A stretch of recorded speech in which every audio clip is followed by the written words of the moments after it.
Okay, everybody, welcome to today's comedy club. I'm Rich Trana, and what happens when three monkeys walk into a bar? Anybody? No, okay. Hey, I'm just kidding around. Hey, You found that very funny. I got your attention, huh? Hey, so we know why we're all here. We know who we're all here for, and it's such an honor for me to be here today to support Tim Alcorn for City Council. Yeah. There you go. Yep, clap it up. Take this off here. Yeah, so I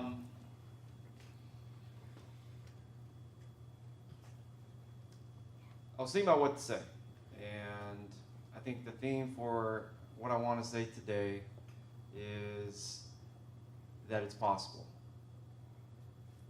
This goal, this dream, this vision that you have for this community is possible, and you're doing everything that you can possibly do to achieve the possible.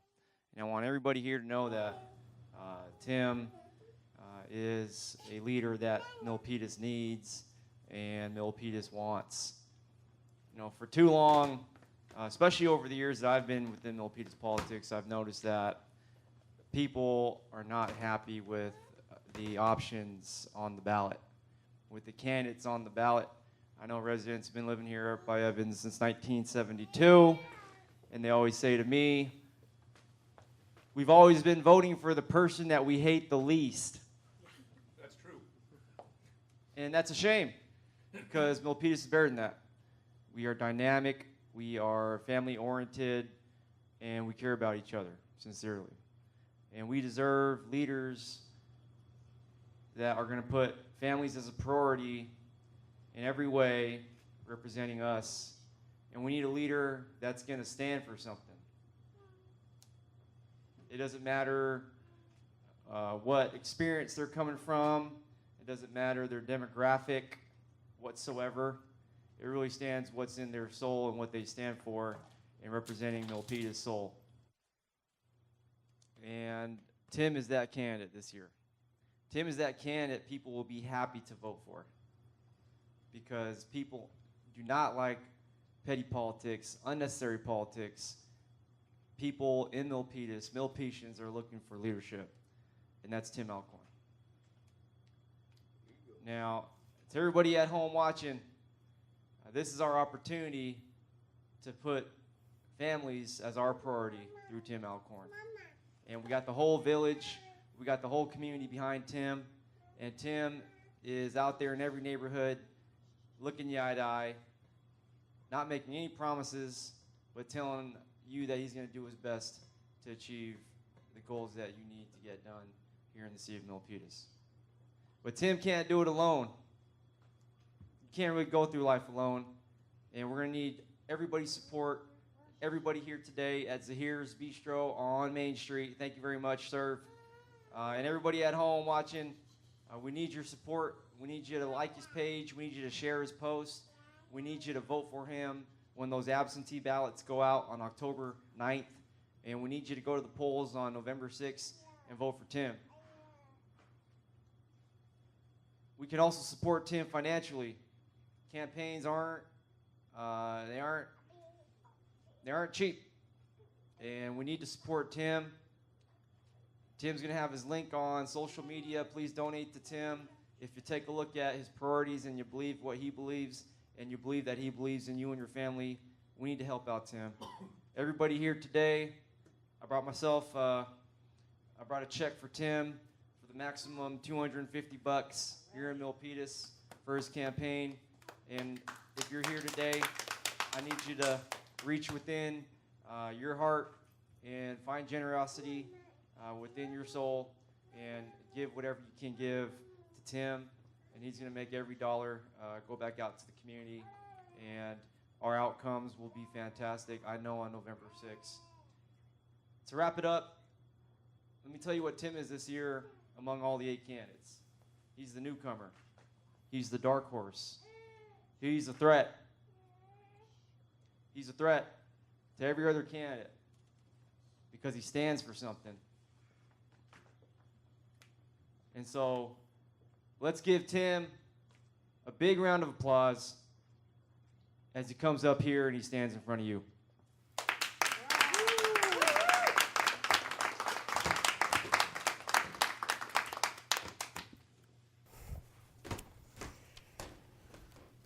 Oh, I was not ready for that.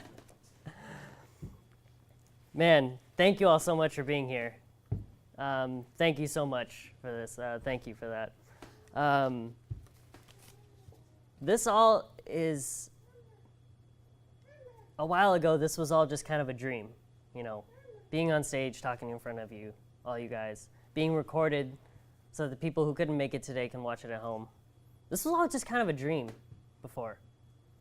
And the fact that it's now reality it's life-changing, really. It's really life-changing. And I don't know how to open up speeches. I don't know how to do that, so I'm just rambling right now. But I just want to start off. Thank you, Zaire, for opening your doors and letting me throw this here. And I'm a little emotional right now. Let me tell you a little bit about myself. I grew up here in Milpitas. I grew up in this amazing city. I went to Rose School. I went to Rancho Middle School. I went to Milpitas High School. Some members of my family went back to Rose to teach. I think that's incredible. In fact, my sister just got Teacher of the Month at Rose School, the elementary school she attended. That's incredible. Milpitas gave me what I needed to be successful. When I went through school, I drove all my high school counselor, my teachers, I drove them all insane. I drove them all crazy. I drove my friends crazy. But you know what? Nobody ever gave up on me. I was talking to my teachers and they're like, you do not stop talking during class. But hey, at least you bring lively debate.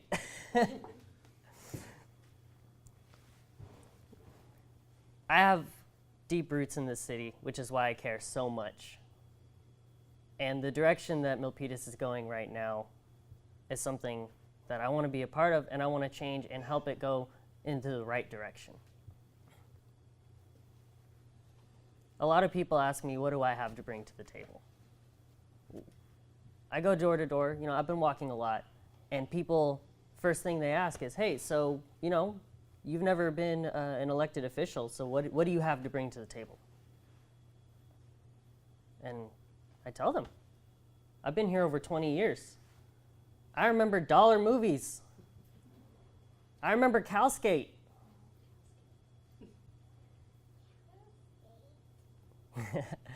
And Milpitas has changed a lot in the past even 10 years. It's changed a lot. Some changes are good. Some changes are really good. Some are not. We have an insane population boom right now because of irresponsible housing development. We have a traffic crisis that Milpitas has never seen before. I went to Chili's last night at 8:30 at night, and from City Hall to 237, Calaveras was bumper to bumper. That didn't happen 10 years ago. Let me tell you what I stand for. We need to slow down this housing.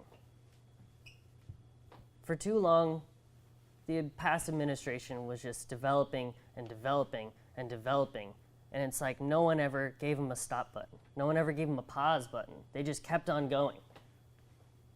They saw financial benefits, and they ignored the quality of life of our families for financial gain. That's not right. We have the new BART station opening up. That's exciting. That's good. We need more police officers. We need more public safety with that coming in. Getting a little emotional up here. This landfill odor, you know, I will give credit where credit is due. the past administration, they made the decision to move the garbage to out of Newbie Island. We don't send it there anymore. We send it to Morgan Hill.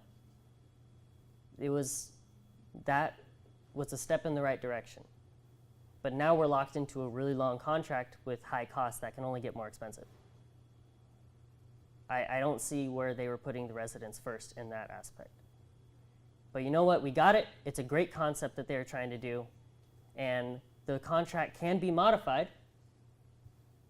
There's an option in the contract where we can have neighborhood dump days where we can get a whole neighborhood gets a dumpster, and we can just have a day and send all of our trash into there. All the excess stuff is kind of like a replacement for the free dump day.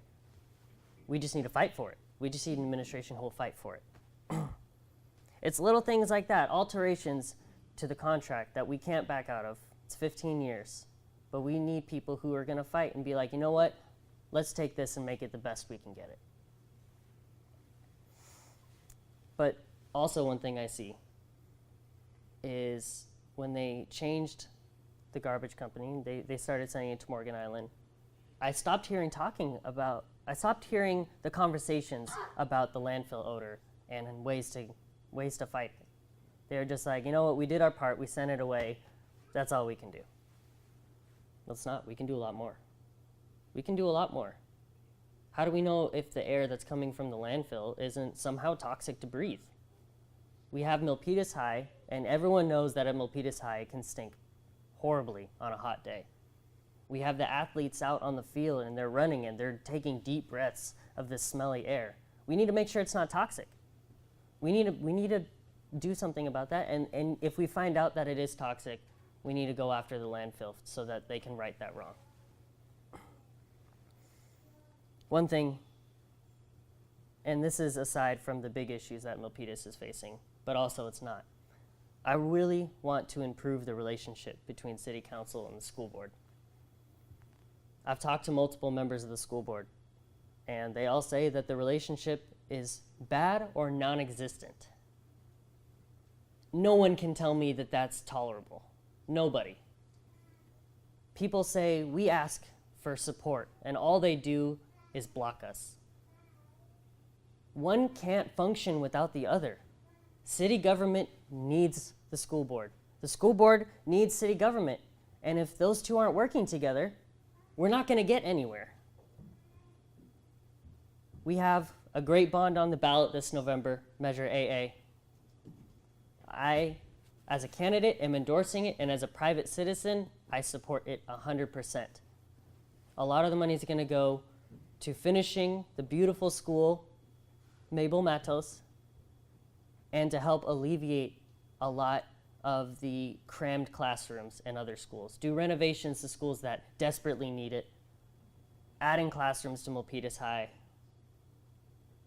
And when if this bond passes, they'll take a look and they'll say, all right, we're gonna put this towards the school system, and we're gonna help our families. And that's why I support it. It's in line with what I believe Milpitas should go, the direction I think Milpitas should go. In my walking, I've talked to a good amount of people. And I'm gonna go over some of the things that people ask me because I think it's fun. People tell me, you can't fix the landfill. You can't fix the situation. You can't do that. It's done. It's out of Milpitas. You have no control over that. What are you gonna do? Put up a giant vacuum? I'm not lying, I heard that. Somebody actually said, his solution is to put up a vacuum. Anyway, we can put up monitors to actually monitor the air that's coming into Milpitas from that direction, from the treatment facility and from the landfill, and we can actually get reports and see if this air is toxic. And if it's toxic, that's a public health issue. And we can actually go after the landfill and be like, you need to right this wrong. That's possible. But you know what the issue is? Is we need an administration who'll fight for that. But they've kind of checked out. People tell me, you can't fix traffic. All the residents live here. We have the fly-through going from the freeway to Calaveras to 237, you can't do anything about that. I disagree. I think if we fight hard enough, I think Mayor's got my back on this one, we can take Calaveras back from being state-controlled, and we can make it Milpitas-controlled, and we can sync up the stoplights, we can take a look at the turning lanes and be like, all right, well, you know what, we need a double turning lane here, and see what's possible. Right now, we don't even have the option because it's state-controlled. It's controlled by California. We don't have, even if we wanted to, we don't have the option to look at Calaveras. Look at what we're doing on Montague. There's a huge traffic boom on Montague, and you know what? It's taking a while, but we're getting construction, we're adding lanes, we're widening the streets. Pedestrian flyover, I believe, is in the works. That's great. Give it some time till all the construction on Montague is done, but that's going to be a pleasure to drive on. And before, it was awful. You wanted to avoid Montague completely. We can do the same thing for Calaveras. Not all the exact same details, but we can take a good hard look at it if it was controlled by Milpitas and say, hey, this would make this better, this would make this better, and we can actually get a team, we can get city council together, we can have that conversation that no one's having right now.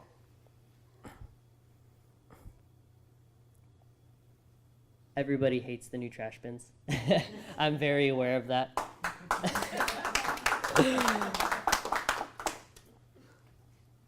I like the concept a lot of being more environmentally friendly.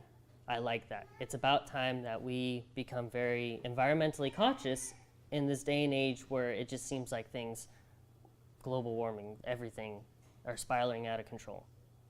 I appreciate the initiative. I don't think it's right, though, for Milpitas residents who have been here for so long to all of a sudden start having to pay a lot more money for a lot less. I don't think that's right. I mentioned this earlier, but we just need to take a look at the contract and see if we can give some more perks to our residents here who have been loyal to Milpitas for a very long time. They deserve something back. Those are just some of the things that people tell me on the road.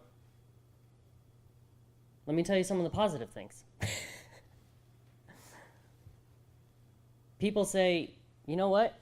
I'm glad the younger generation is looking to get involved.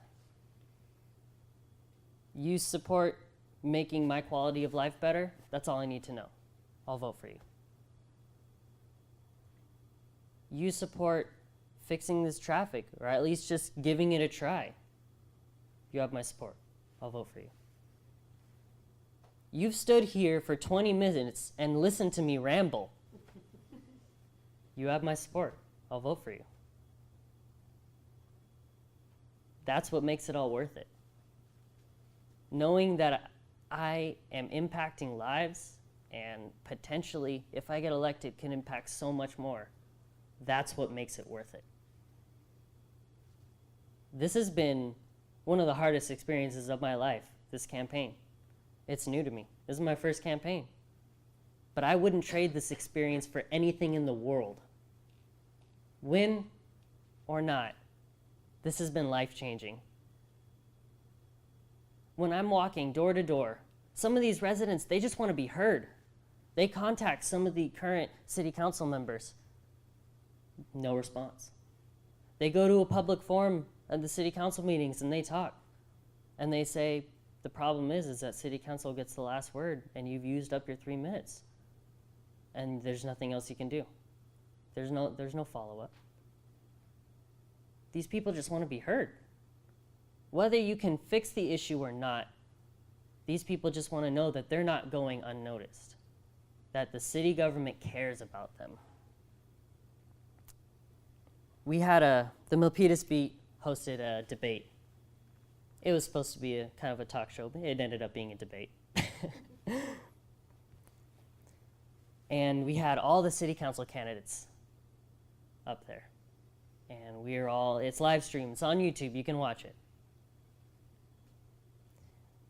A few things I noticed is that the people who currently sit in our city council chairs, who are up for re-election, they don't think that there's issues. They don't think there's big problems. They don't see chaos. They see everything as fine. They say, yeah, there's things we need to tweak. We don't have a traffic problem. We don't have a housing problem. I looked one of them in the face and said, we have chaos here. He was sitting right next to me. I said, there's chaos in Milpitas. And his response, yeah. This was shocking to hear, but his response to me was, there's no chaos. Okay, then last night, why did it take about a half an hour to get to Chili's when I was at the City Hall? It was bumper to bumper. One thing I got from the rally, or the live stream debate, was that currently, I think the best way to say it is that the people who are up for re-election are stale. They don't have the fire, they don't have the motivation to help. And although they are probably great people themselves, they don't have the motivation, from what I see, to get out there and tackle the big issues. One thing I heard multiple times in the debate is, oh, it's not that easy. It's not that easy. Oh, you say that, but it's not that easy. Well, guess what? The job's not easy. It takes hard work. And if you can't understand that and you don't want to put in the hard work, I don't think you should be in office.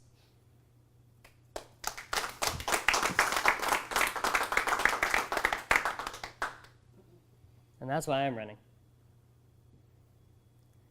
I have Rich Tran's endorsement in this campaign. And you want to know why?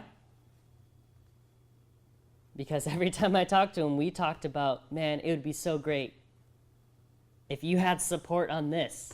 And I'm saying, like, hey, you care about this housing, I care about the housing. Why don't all the other city council members care about this huge problem? Most of my friends from high school don't even live in Milpitas anymore. They had to move out of town, sometimes even out of state, because they can't afford to live here. And I don't blame them. It's either they spend 100% of their income on rent or they move out of town. That, to me, that's crazy. I've heard, oh, if we don't build houses, the state's going to come in here and do it for us. That's not true. Especially right now when we have all these new houses that are being built and all the ones that have just been finished. Yeah, California, come in here and try and find a spot to put more houses. Just try. Come in here. I invite you. Come in here and try. But you know what? There's hope. There's hope. In our debate, all the newcomers, all the challengers who wants to challenge these incumbents, we didn't say it, but there's a mutual respect there. We all understand that we're fighting for the same cause. And I think that debate that just happened really showed the true colors of some of the people who currently sit in our city council chairs.